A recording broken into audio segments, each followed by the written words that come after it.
Hi all, வணக்கம் and welcome to your Cornish your life channel. இந்த எபிசோடில் வந்து நம்ம பக்கன் அப்படின்ற ஒரு அம்யூஸ்மெண்ட் பார்க்குக்கு வந்திருக்கோம். இது எங்கே இருக்குது அப்படின்னா டென்மார்க்கில் கோப்பன்ஹாகனில் இருக்குது. இதில் சொல்லப்படக்கூடிய சில ஸ்பெஷல் விஷயம் இருக்குது. அதை வந்து இந்த வீடியோவில் பார்க்கலாம்.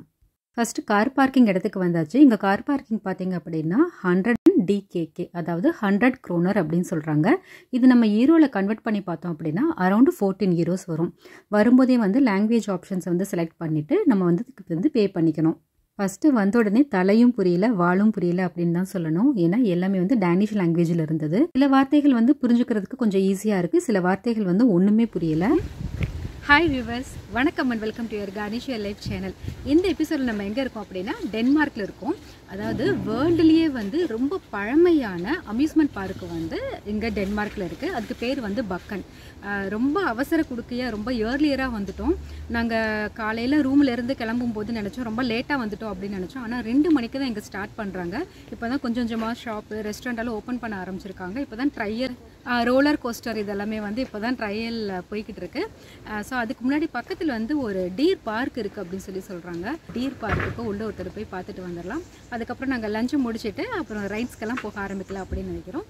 கண்டினியூஸாக வீடியோவை பாருங்கள்.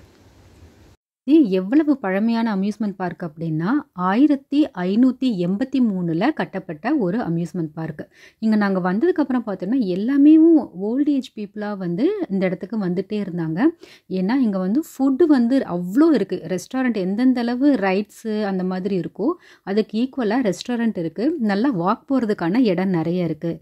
அதனால் அவங்கள ஃபிட்டாக வச்சுக்கிறதுக்காக வாக்கிங் வர்றாங்கன்னு மட்டும் தெரிஞ்சுது. கிட்டத்தட்ட ஒரு 3 கிலோமீட்டர் நடந்து வந்து பார்க்கு பக்கத்தில் வந்துட்டோம். அதாவது 3 கிலோமீட்டர் வந்து சாதாரண நடக்கிறது, இது ஒரு பெரிய விஷயம் கிடையாது. ஆனால் எல்லாமே வந்து ரொம்ப மேலே ஏறி நடக்கிற மாதிரி இருந்தது. அது கொஞ்சம் கஷ்டமாக தான் இருந்தது. வெயிலும் வேறு ஒரு பக்கம் இருக்குது, காற்றும் இருக்குது, நிறைய மரங்கள் இருக்கிறதுனால சில நேரத்தில் வந்து ஓகே கொஞ்சம் இளைப்பாறதுக்கு ஒரு டைம் அந்த மாதிரி இருக்குது.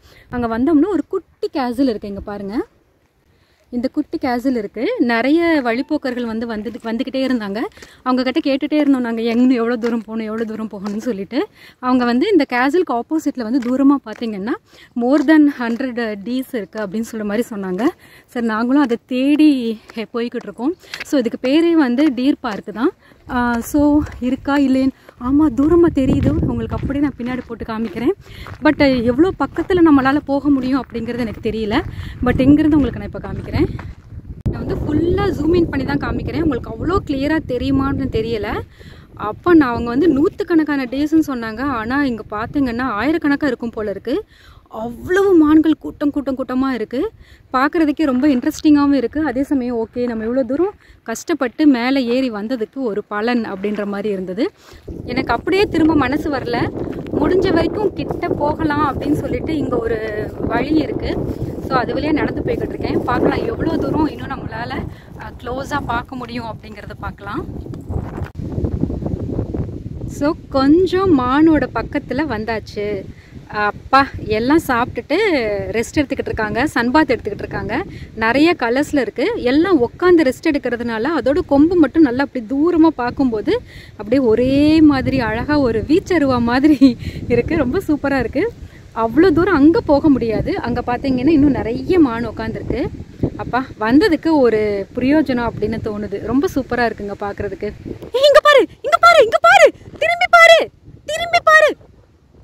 வீடியோ எடிட் பண்ணும்போது தான் தெரிந்தது அநியாயத்துக்கு எக்ஸைட் ஆயிருக்கேன் அப்படிங்கிறது. அதோட ஐக்கியமாயிடுச்சு. லெஃப்ட் சைடெல்லாம் இருந்த மான்கள் எல்லாம் ரைட் சைடில் இருக்கிற மான் கூட்டத்தோடு வந்து போய் ஐக்கியமாயிடுச்சு. அவ்வளோ மான்கள் தாவி குதிச்சு ஓடுறது வந்து நம்ம ஊரில் இந்த ஏதோ அனிமல் சேனல் ஒன்று இருக்கும்ல, அது பேர் கூட மறந்து போச்சு, அங்கே தான் பார்த்துருக்கேன். பட் நேராக பார்க்கும்போது ரொம்ப சந்தோஷமாக இருந்துச்சு.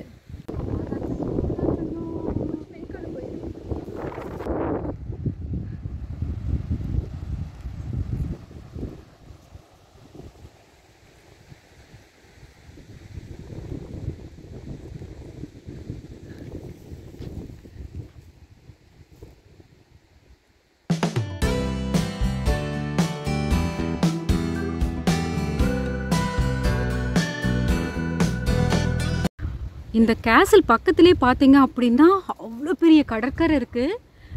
அப்பா என்னமா இருக்குது, கொஞ்சம் ஜூம் பண்ணி காமிக்கலாமா? இங்கெல்லாம் சைக்கிளிங் பண்ணுறதுக்கு வாக்கிங் போகிறதுக்கெல்லாம் அந்த கடற்கரை ஓரம் வந்து ரொம்ப அழகாக இருக்குன்னு நினைக்கிறேன்.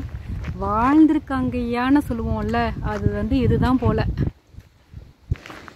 மணி வந்து இப்போ 2 ஆயிடுச்சு. வயிறு பசிக்கும்ல, அதனால் எங்கேயாவது ஒரு நிழலை தேடி போய்கிட்டு இருக்கோம். கட்டுச்சோரை சாப்பிட்டு திருப்பி நடக்கணும் 3 கிலோமீட்டர். ரிட்டன் வந்துக்கிட்டு இருக்கும்போது ஆஹா ஒன்றுமே இல்லையே அப்படின்னு நினச்சோம். நல்லா இந்த ஓரமாக சாலையோரம் வந்து ஒரு அம்மாவும் ஒரு குட்டியும் வந்து அவங்க ஃபுட்டு சாப்பிட்டுருக்காங்க. அம்மா போயிடுச்சு, அந்த குட்டி தேடுது, அம்மா எங்கே எங்கே எங்கன்னு தேடுது. சரி நீ போட தங்கம். ஐயோ நான் உன்னை ஒன்றும் பண்ணலை, போ போ போ. ஐயோ க்யூட்டாக இருக்கே. ஒன்றும் பண்ண மாட்டேன், உன் பிள்ளைய நான் ஒன்றும் பண்ண மாட்டேன். பயப்படாத பயப்படாத பயப்படாத பயப்படாத, நான் போயிடுறேன், பாய்.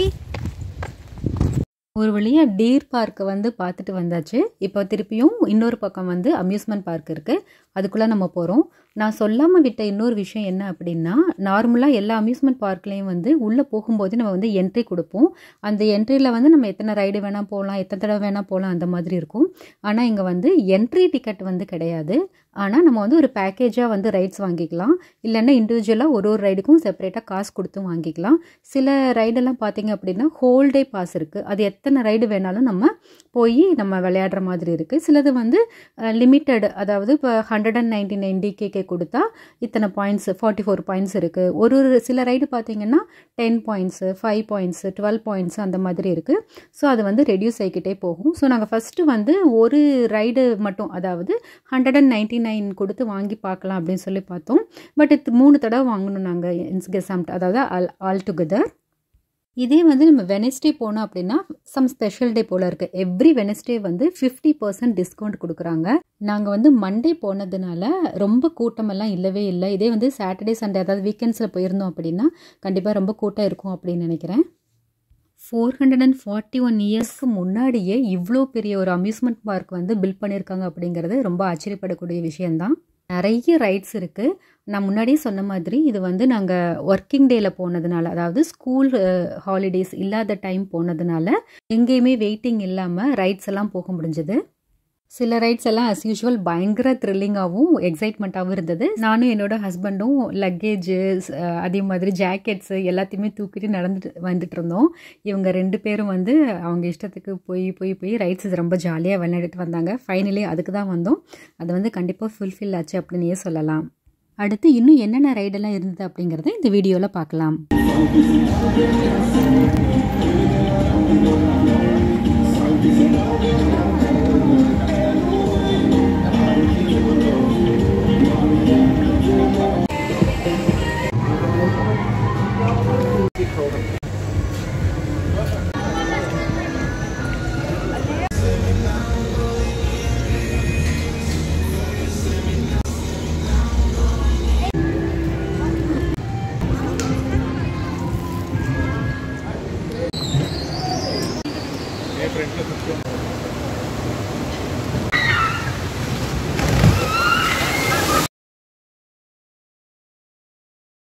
இந்த ரைட்ல முன்னாடி உட்கார வச்சு வழிகாடு ஆக்கிட்டாங்க. நீங்க யாரும் உட்கார்றதுனால தான் நான் போறேன்னு சொன்னேன்.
பசங்க நல்லா என்ஜாய் பண்ணாங்க அப்படின்னே சொல்லலாம். இப்போ வந்து இந்த இடத்த விட்டு நாங்கள் கிளம்பியாச்சு. இங்கே ஒரு தடவை நம்ம கார் வச்சோம் அப்படின்னா 48 ஹவர்ஸ் வரைக்கும் கண்டினியூஸாக இங்கே வைக்கலாம் போல இருக்குது. அங்கே இன்ஃபர்மேஷனில் போட்டிருந்தாங்க. கிளம்புறதுக்கு முன்னாடி வி ஆர் லீவிங் அப்படின்ற ஒரு ஆப்ஷனை வந்து செலக்ட் பண்ணிவிட்டு நம்ம ஒரு ரிசிப்ட் வருது, அதை எடுத்துக்கிட்டு நம்ம கிளம்ப வேண்டியதுதான்.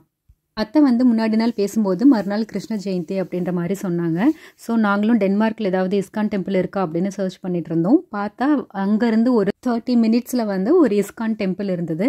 ஸோ அங்கேயும் போயிட்டு போகலாம் அப்படின்னு சொல்லிட்டு வழியில் சாமியையும் கும்பிட்டுட்டு வந்தோம். ரொம்ப இந்தியர்கள் நிறைய இருக்காங்க போல இருக்குது கோப்பன்ஹாகன்லேயும். ஸோ நிறைய பஜனை எல்லாம் பாடிக்கிட்டு இருந்தாங்க. ரொம்ப நேரம் ஹரே ராம ஹரே ராம ஹரே கிருஷ்ணன் சொல்லிட்டு இருந்தாங்க. நாங்களும் அதோட மிங்கிள் ஆகிக்கிட்டோம். வாசலில் பார்த்தீங்கன்னா அழகாக சாக்பீஸில் தான் பட் கோலம் போட்டுட்டு ஜென்மாஷ்டமி அப்படின்னு போட்டிருந்தாங்க. நிறைய ஃபாரினர்ஸ் வந்து நிறைய இஸ்கான் பக்தர்களாக இருப்பாங்க போல இருக்குது. அவங்க வந்து எல்லாம் ஆர்கனைஸ் பண்ணிட்டு இருந்தாங்க. என்னென்ன பூஜை, என்னென்ன ஃபங்க்ஷன், எந்தெந்த டைம் நடக்குது அப்படின்னு இருந்தது. எங்களுக்கு வந்து பிரசாதமும் கூட ப்ரொவைட் பண்ணாங்க. சொன்னாங்க நீங்கள் நைட்டு இன்னும் லாங் ஸ்டே பண்ணிங்க அப்படின்னா விருந்து இருக்கும் அப்படின்னு சொன்னாங்க. பட் கிட்ஸ் எல்லாம் காலையிலேருந்து விளையாடி ரொம்ப டயர்டானதுனால சாமியை கும்பிட்டுட்டு லைட்டாக பிரசாதம் சாப்பிட்டுட்டு அந்த இடத்த விட்டு நாங்கள் கிளம்பிட்டோம். ஒரு விஷயம் வந்து ஃபுல்ஃபில் ஆகலை அப்படின்னு சொல்லலாம் டென்மார்க் ட்ரிப்பில். பேஸ்ட்ரிஸ் வந்து இங்கே ரொம்ப ஃபேமஸ்ன்னு சொன்னாங்க. நாங்களும் நிறைய இடத்துல சர்ச்சிங் ஆப்ஷன் போட்டுட்டோம். எங்கேயுமே கண்ணில் படுற மாதிரி ஒரு பேக்கரியே கிடையாது.